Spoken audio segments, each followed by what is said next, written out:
Саламатсыңарбы алтындарым? Бүгүнкү сабакта дагы чогуу болгонубузга кубанычтамын. Адамдар кээде пикир алышканда кээ бир сөздөрүн түшүнбөй калышат. Мындай сөздөрдү түшүндүрүп берүү керек болот. Алар туугандык белгини, социалдык абалын же болбосо кесипти аркалап аткандыгы тууралуу берилет. Мындай сөздөр түшүндүрмөмүчө деп аталат. Мисалы, биз туристтер жолго эрте чыгалы деген сүйлөмдө биз деген ким экендигин түшүндүрүп бериш керек болуп атат. Биз туристтер баса белгиленип атат. Демек, туристтер деген сөз түшүндүрмөмүчө жана эки тарабынан үтүр менен белгиленет.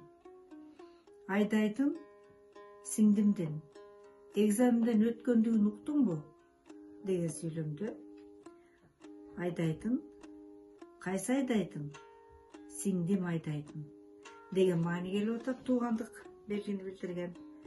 Демек, эки тарабынан үтүр менен ажыратылат сиңдимдин деген сөздүн. Жакыпка, кайсы Жакыпка? Кошуна Жакыпка, Узун Жакыпка. Демек, эки Жакыптын бири болсо, Жакыпка биздин кошунабызга бардыгын көрсөтүп бердик. Биздин кошунабызга деген Жакыптын түшүндүрмө мүчөсү болуп атат.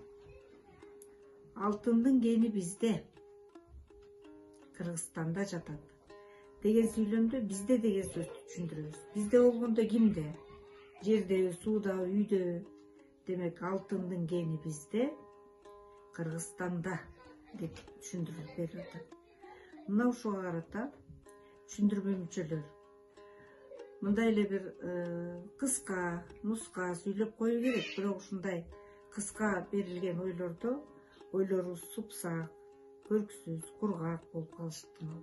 Мына ушул түшүндүрмө мүчө сыяктуу түшүнүктөр биздин сүйлөмүбүздө бир кошумча маани берип, сүйлөмүң көрктүүрөөк, кызыктуураак болуп угулат жана айтылат.